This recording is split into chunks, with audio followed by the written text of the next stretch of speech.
George Sodder was born in Sardinia, Italy in 1895, immigrating over to the United States at the age of 13.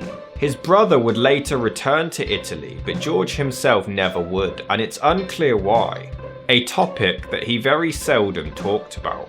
George found work on the railroads in Pennsylvania before relocating to Smithers, West Virginia, where he started his own trucking company, before meeting and marrying a fellow Italian immigrant, Jennie Sodder. They moved to Fayetteville together and in 1923 had their first child. They were considered the model family, though George was incredibly opinionated, somewhat controversially, deterring some people from getting to know him. Specifically, he hated Italian dictator Benito Mussolini, which made him less than popular with the other Italian immigrants in the neighborhood. George and Jennie would end up having 10 children together, with Sylvia being the last in 1943. At this point, their son Joe had left home to serve the military in the Second World War, and 1 year on, Mussolini was executed. But George's words against the man had left their mark. In October of 1945, a life insurance salesman visited the house. But once George refused the sale and tried to send him on his way, the man replied, "Your house will go up in smoke, and your children are going to be destroyed. All because of the dirty remarks you have been making about Mussolini." Oddly, another visitor checked out the back of their property and warned George that there was a pair of fuse boxes, which would most likely cause a fire someday. This exchange caused particular confusion, as George had only just had the house rewired when they installed an electric stove, and the house was considered to be perfectly safe. As Christmas approached in 1945, the eldest sons of the family noticed a strange car parked on the main highway in town, with people inside watching the youngest of the Sodder children returning home from school. But no further investigation was done. On Christmas Eve, Marion, the eldest girl of the children, surprised her younger sisters with new toys as celebrations continued. It was 10 p.m. when Jennie allowed 14-year-old Maurice and 9-year-old Louis to stay awake a bit longer, as long as they remember to put the cows in and feed the chickens before going to bed. After letting them know this, Jennie took 2-year-old Sylvia upstairs and they went to bed themselves. George and his sons, 23-year-old John and 16-year-old George Jr. were already asleep at this point. At 12:30 a.m, the phone rang, waking Jennie up, who ventured downstairs to answer it. It was a woman, but Jennie didn't recognize the voice. She asked for someone who Jennie didn't know, and laughter and clinking of glasses could be heard in the background. Jennie informed them that they had called the wrong number, to which the woman on the line replied with a bizarre laugh. As Jennie hung up the phone and went back to bed, she noticed that the lights were still on and the curtains weren't drawn, which was unlike her kids to leave such things unattended before bed. Marion was asleep on the couch, so Jennie assumed that the other children had gone to sleep in their room in the attic. She closed the curtains, turned off the lights, and returned to bed. Just half an hour went by before Jennie was awoken again by the sound of something hitting the roof of the house with a loud bang, followed by the noise of something rolling. However, she didn't hear anything else, so she simply ignored it and went back to sleep. After another 30 minutes rolled by, she was awoken yet again by the smell of smoke. Upon investigation, Jennie discovered that George's office was on fire around the telephone line and fuse box, leading to her waking her husband and him waking their sons. George and Jennie made it out of the house with 4 of their 10 children: Marion, Sylvia, John, and George Jr. They frantically yelled up to their children in the attic but received no reply. and the stairway itself was aflame, preventing them from reaching them.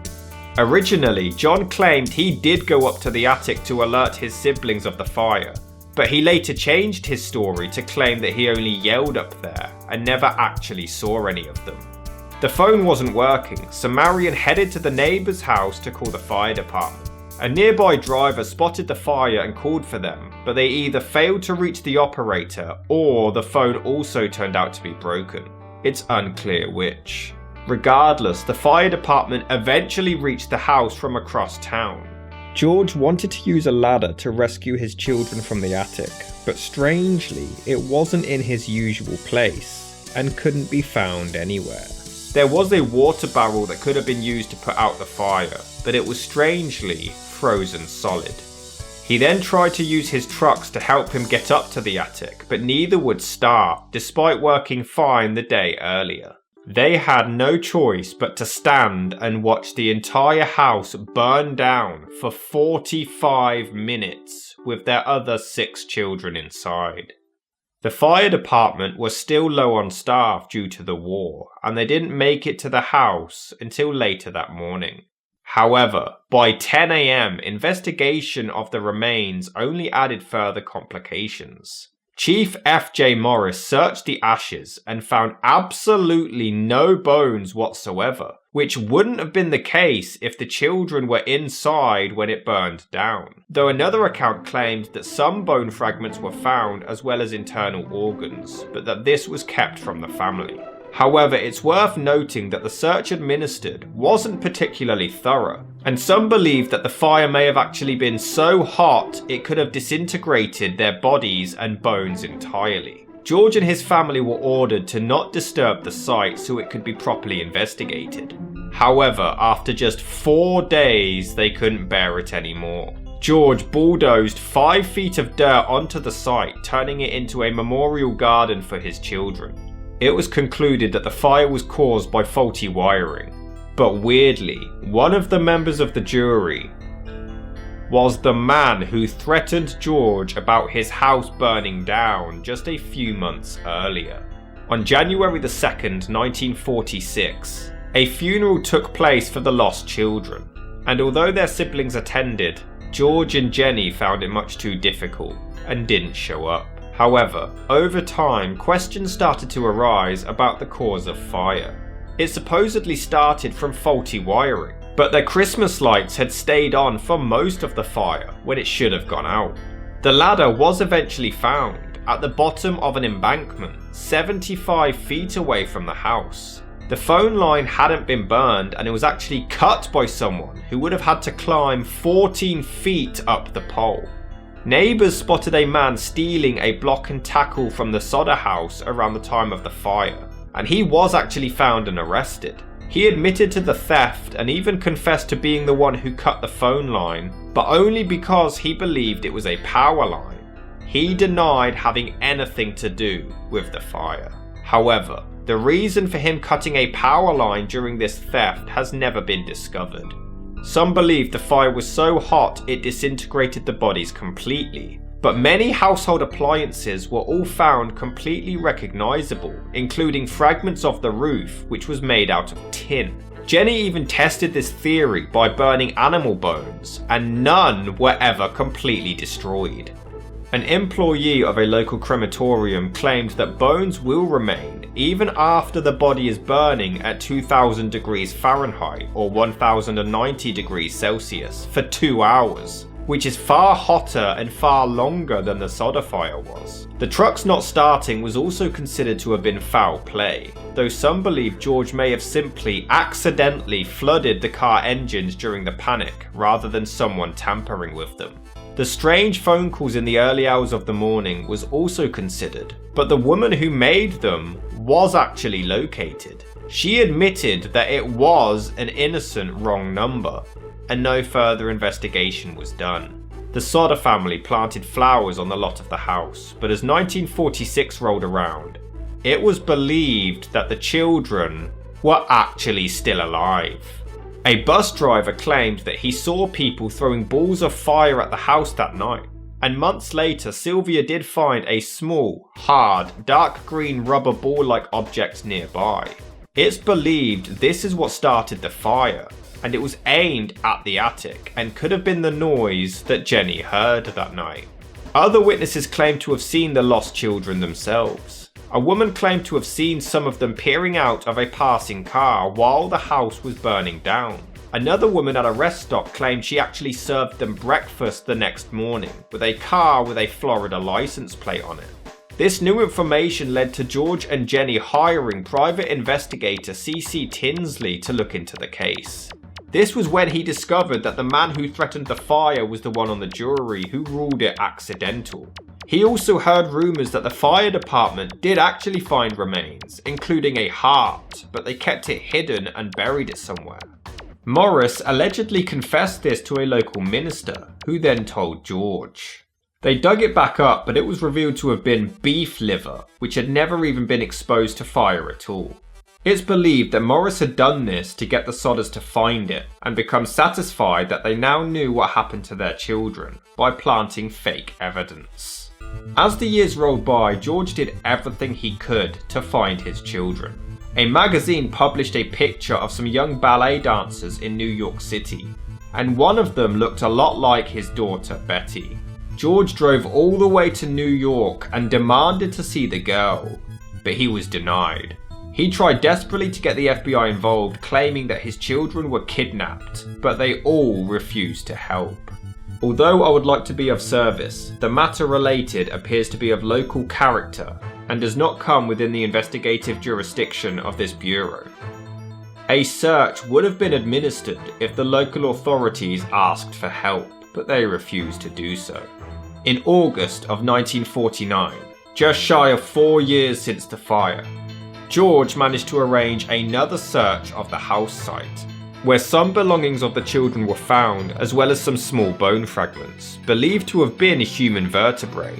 Upon further investigation, it was confirmed to have been lumbar vertebrae, all from the same person, someone around the age of 16 or 17 years old, though they could have been as old as 22. However, the oldest child missing was Maurice, who was only 14. But this doesn't discard the possibility, as sometimes the vertebrae of a boy his age can actually be more advanced. Weirdly, the bones showed absolutely no sign of being exposed to fire whatsoever, and experts found it baffling that no other remains were found, as full skeletons should have been left behind.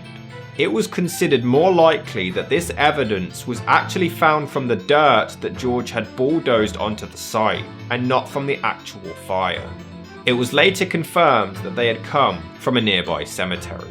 The case gained a lot of attention, but come 1950, the Sodders were told that it was hopeless and the case was closed. The FBI did finally consider that it could have been a kidnapping across state lines, but dropped the case again after 2 years of no leads. However, the Sodders themselves never gave up hope, printing out flyers with pictures of their children, offering $5,000 and then $10,000 as a reward. In 1952, they put up a billboard at the site of the house, and this gained them even more attention. Ida Crutchfield was a woman who ran a hotel in Charleston, and she came out to claim that she had seen the children around a week after the fire, but wasn't sure of the exact date. She claimed that they had entered the hotel around midnight with 2 men and 2 women, and they all seemed to be Italian. Ida claimed that she tried to speak to the children, but one of the men looked at her with sheer disdain and started talking to the others in Italian. The group left the hotel the next morning. However, investigators didn't take this claim seriously, as Ida didn't see any photographs of the children until 2 years after the fire, and it still took her 5 years to come forward with her story. A woman in St. Louis, Missouri claimed that Martha Sodder was being held in a convent there. A bar patron in Texas claimed to have overheard 2 other people making incriminating statements about a fire that took place on Christmas Eve in West Virginia a few years earlier, but these stories weren't followed up on further.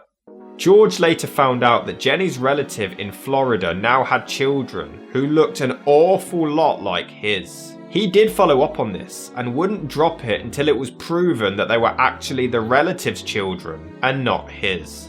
In 1967, 22 years since the fire, George headed to Houston, Texas to find more information. A woman had written to them and claimed that their son Louis had revealed his true identity to her after having a few drinks. She believed that he and Maurice were both in Texas somewhere.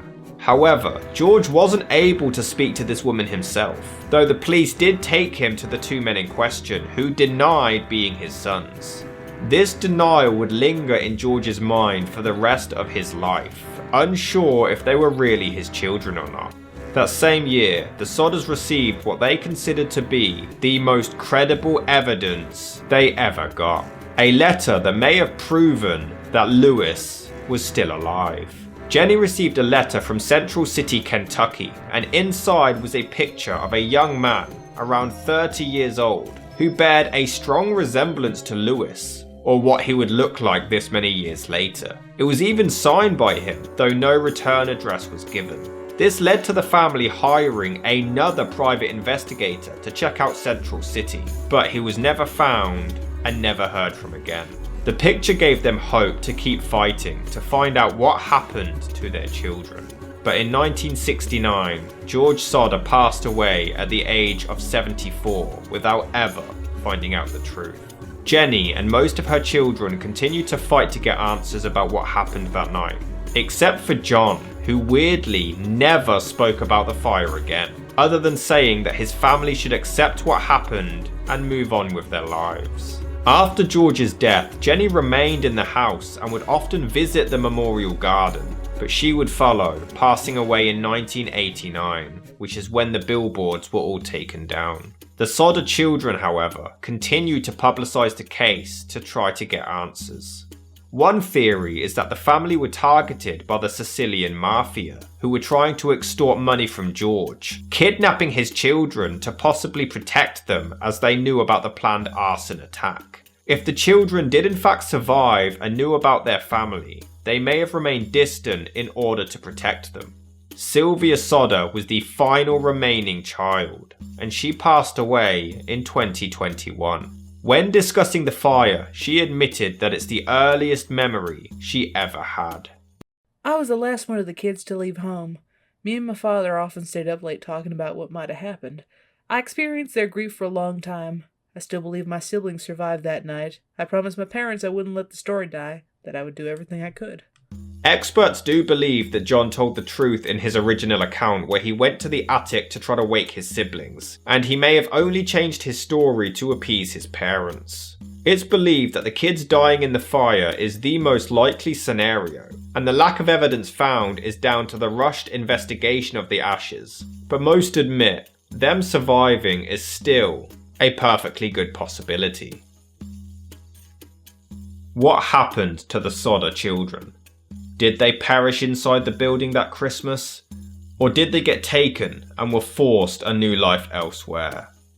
This story has captivated the world for 77 years, and we are no closer to the truth and continue seeking answers.